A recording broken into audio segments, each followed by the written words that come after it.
Hello everyone, welcome to bio safari. आज इस video में हम डिस्कस करेंगे कि एग्ज़ाम से पहले हमें कैसी किन किन चीज़ों का ध्यान रखना चाहिए ताकि हम अब हमारा जो गोल है उसको प्रॉपरली अचीव कर सकें। ठीक है, तो हमारे पास कुछ पॉइंट्स है जिसको अगर हम ध्यान में रखते हैं तो हमारा जो रिजल्ट है वो ऑसम होगा, जैसा हमने सोचा था वैसा ही होगा। तो आइए बने रहिए मेरे साथ इस वीडियो में और समझते हैं, कुछ पॉइंट को डिस्कस करते हैं जो हमारे एग्ज़ाम में, हमारे जो एग्ज़ाम सेंटर है उसमें हमारे लिए हेल्पफुल होंगी। ओके, देखो जो हमारा फर्स्ट पॉइंट है कि हमें अपने गोल्स को क्या रखना चाहिए, क्लियर रखना चाहिए। क्लियर का मतलब होता है, ऐसा नहीं है कि भाई क्लास में हर तरह के बच्चे होते हैं, कोई कहेगा 70% बहुत है, कोई कहेंगे भाई 80% बहुत है, कुछ ऐसे भी होंगे जो कहेंगे यार मेरे 98 या 100 आ जाए तो कोई बात नहीं, बहुत अच्छी बात है। ठीक है, तो सबसे पहले हमें क्या करना है, जो हमारा गोल है उसको सेट करके रखना है कि अब मुझे इतना चाहिए तो मतलब चाहिए। ठीक है, इससे कम में मेरा काम नहीं चलेगा। और हमारा जो टारगेट जो होता है, हमारा जो गोल होता है वो क्या होना चाहिए, टॉप होना चाहिए। कहने का मतलब जब हम हाई थिंकिंग रखेंगे, जब छोटे छोटे टारगेट को हम इजीली क्या कर पाएंगे, अचीव कर पाएंगे। तो सबसे पहले अपना एक गोल सेट करो। ठीक है, और अगर हमारा विजन क्लियर रहेगा ना कि हाँ मुझे इतना चाहिए, तो हमारा मोटिवेशन बढ़ता रहेगा और बढ़ने की वजह से हम अपने रिजल्ट के बहुत पास होंगे। ठीक है, सेकंड हमारे पास होता है कि भाई हम यूट्यूब पे क्या होता है, बहुत सारी वीडियोस आती है। ठीक है, उनको देख के हम कोशिश करते हैं वैसा टाइम टेबल बनाने की कोशिश। ठीक है, लेकिन ऐसा ज़रूरी नहीं है उस टाइम टेबल को हम फॉलो कर पाए। तो सेकंड पॉइंट हमारे पास आता है कि जो हमारा शेड्यूल है, स्टडी जो टाइम टेबल है वो रियलिस्टिक होना चाहिए। ठीक है, रियलिस्टिक का मतलब जो हम फॉलो कर सके। ऐसा नहीं है कि 24 में से 21 घंटे पढ़ने का बना दे 4 घंटे। 4 घंटे अगर आप सोओगे तो आप एग्जाम तक वैसे ही बीमार हो जाओगे और एग्जाम तो फिर गया भाड़ में। ठीक है, तो हमें अपना शेड्यूल प्रॉपर बनाना चाहिए। ठीक है, कि भाई मैं इतने टाइम तक, देखो सब बच्चों का जो पढ़ने का सिस्टम होता है वो अलग अलग होता है, तो हमें अपने अकॉर्डिंग की, हमें अपनी कैपेसिटी के अकॉर्डिंग अपना टाइम टेबल बनाना चाहिए। ठीक है, टाइम मैनेजमेंट का ध्यान रखना चाहिए। ठीक है, टाइम मैनेजमेंट का मतलब ऐसा नहीं है कि हम 4 घंटे लगातार पढ़ रहे हैं फिर 4 घंटे का रेस्ट ले रहे हैं, या 1 घंटे पढ़ रहे हैं 1 घंटे का रेस्ट नहीं।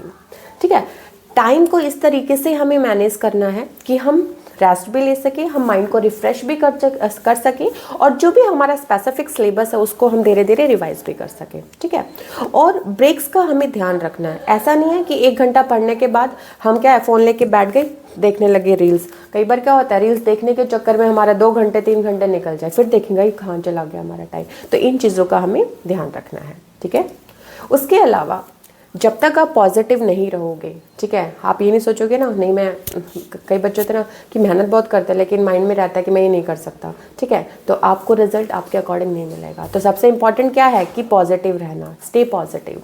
कैसी भी सिचुएशन हो आपको पॉजिटिव रहना है। जितनी आपकी पॉजिटिव सोच रहेगी, आपके परफॉर्मेंस में आपको डिफरेंस नज़र आएगा ही आएगा। ठीक है, और उसके अलावा जितने भी हमारे सब्जेक्ट है ना, उसको छोटे छोटे पार्ट्स में, चंक्स में डिवाइड कर लो। ठीक है, उससे क्या होगा, जैसे मान लो एक चैप्टर है हमारे पास। ठीक है, चैप्टर में क्या होती है, कुछ चीज़ें ऐसी होती है जो बहुत इजी होती है, हमें आसानी से समझ में आती है। तो पहले उस चैप्टर को छोटे छोटे पार्ट्स में क्या करो, डिवाइड करो। ठीक है, जैसे जैसे हम छोटे छोटे पार्ट्स, जैसे एक एक पार्ट, एक एक सेक्शन हमारा कंप्लीट होता जाएगा, हमारा कॉन्फिडेंस बढ़ता जाएगा कि आज हमने देखो इतना चैप्टर कर लिया, बस इतना सा पेंडिंग है। ठीक है, और हमारा रिजल्ट क्या होगा, बहुत अच्छा आएगा। ठीक है, तो इस तरीके से करने से क्या होगा, हमारा कॉन्फिडेंस बिल्ड होता है। कॉन्फिडेंस से क्या होता है, हमारा माइंड शार्पली काम करता है और हमारे टारगेट को अचीव करने में हमारी क्या करता है, हेल्प करता है। ओके, उसके बाद देखो आजकल का जो ज़माना है उसमें बहुत सारी चीज़ें आती हैं। ठीक है, जिनको हम एक्टिव लर्निंग कह सकते हैं, कि एक्टिव लर्निंग टेक्निक से भी हम अपने सिलेबस को बहुत क्विकली क्या कर सकते हैं, रिवाइज कर सकते हैं।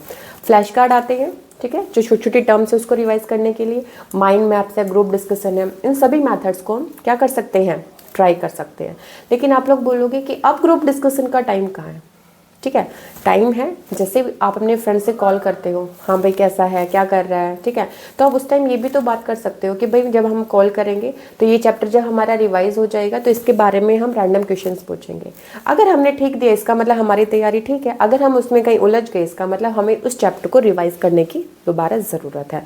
ऐसा नहीं है कि आमने सामने बैठ के ग्रुप डिस्कशन होगा। ठीक है, तो लेकिन अगर कोई बच्चा पढ़ ही नहीं रहा है तो उसके पास तो फालतू की बातें होगी।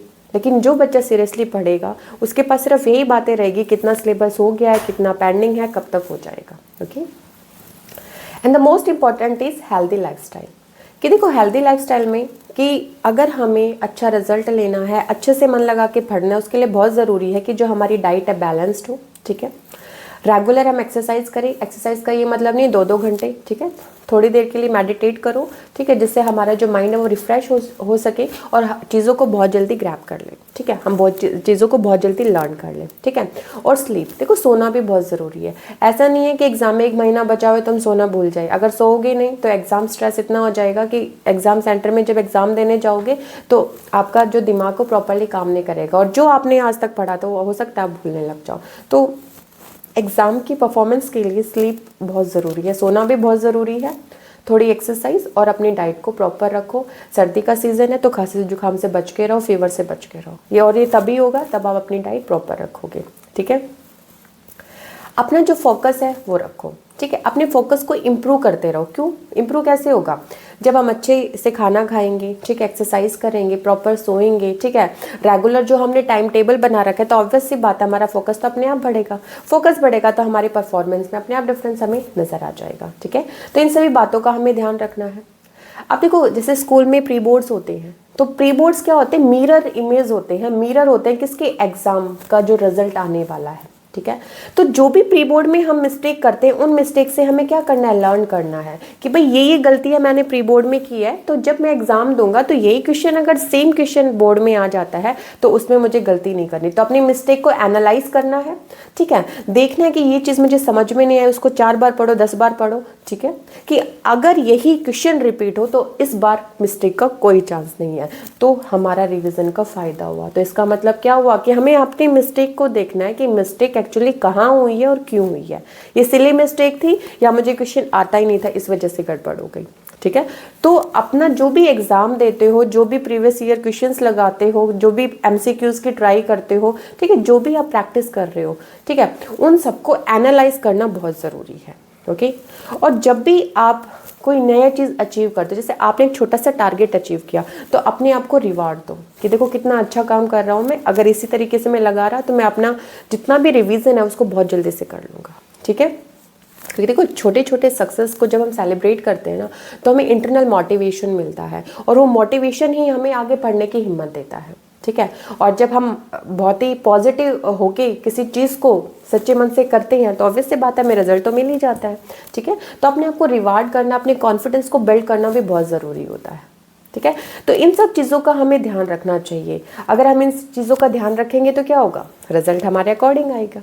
उसके अलावा कई बार ऐसा होता है कि भाई हमारा प्री बोर्ड में रिजल्ट अच्छा नहीं आया, ठीक है, तो फ्रेंड्स कहेंगे कि भाई हमारे सपने तो है 95+ स्कोर करने के, लेकिन प्री बोर्ड में मार्क्स नहीं है, ठीक है। तो उस टाइम हमें एक स्पॉटिंग नेटवर्क की ज़रूरत होती है। हमारे कुछ फ्रेंड्स जो बहुत अच्छे हैं वो कहेगा नहीं कोई बात नहीं, प्री बोर्ड ही तो खराब गया, हो सकता है बोर्ड तक हम मेहनत करेंगे और हो सकता है टॉप कर जाए, ठीक है। फैमिली है, कोई भी छोटी मोटी प्रॉब्लम अगर आपको होती है, ठीक है, कोई कुछ कहता है, कोई भी प्रॉब्लम हो अपने फैमिली से डिस्कस करो, पेरेंट्स से डिस्कस करो, वो शॉर्ट आउट करेंगे, ठीक है। ऐसा नहीं खुद ही लग जाओ। अगर खुद ही लग जाओगे तो क्या होगा? जो पढ़ाई में हमें ध्यान लगाना है वो हमारा पाथ तो डिस्ट्रैक्ट हो गया, डिस्ट्रैक्ट होने की वजह से हमारे नंबर गए भाड़ में, ठीक है। तो इन चीज़ों का हमें ध्यान रखना है, ओके। अगर हमें नीड की ज़रूरत है, ठीक है, तो कम्युनिकेट करना बहुत ज़रूरी है पेरेंट्स के साथ, अपने फ्रेंड्स के साथ, और उसको रिजॉल्व करके अपना सारा फोकस किस पे करना है? हमें पढ़ाई पे देना, ठीक है। और last point is visualise success, कि हमारी जो सक्सेस है उसको देखना है हमें कि भाई इस टॉपिक में मैं बहुत अच्छा हूँ, ठीक है, तो ये अब मैंने एक बार रिवाइज कर लिया तो ये जब पेपर होगा तब मैं इसको देखूंगा, ठीक है।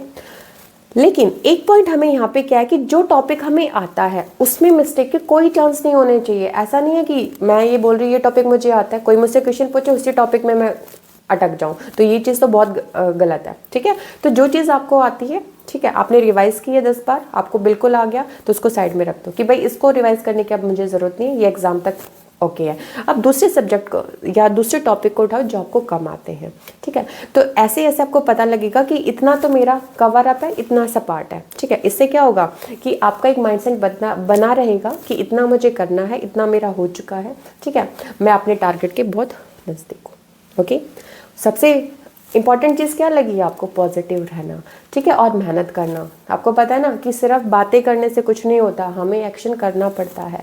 तो जो एक्शन करोगे, ठीक है, अभी 1 महीना है तो आप अंडरग्राउंड हो जाओ, किसी को दिखना बंद हो जाओ, ठीक है। एग्ज़ाम के बाद आराम से घूमना फिरना, जो करना चाहते हो वो करना, ठीक है। जब रिजल्ट आएगा ना, जब सबको पता चल जाएगा 1 महीना आप कहाँ गायब थे। लेकिन अगर आप अब हर जगह देखते रहोगे तो जब रिजल्ट आएगा फिर आपको छुपना पड़ेगा, ठीक है। तो आई होप कि आपके एग्ज़ाम्स बहुत अच्छे हो, तो आपको उसके लिए बहुत अच्छे से मेहनत करनी पड़ेगी, ठीक है। अपने टाइम टेबल को फॉलो करना पड़ेगा, अपनी लाइफस्टाइल को थोड़ा हेल्दी बनाए रखना पड़ेगा, ताकि आप सारी चीज़ें प्रॉपर टाइम पे प्रॉपर तरीके से कर सको, ठीक है। और आपका रिजल्ट बहुत अच्छा होने वाला है अगर आप अच्छे से मेहनत अभी कर रहे हो, और this is the right time for hard work.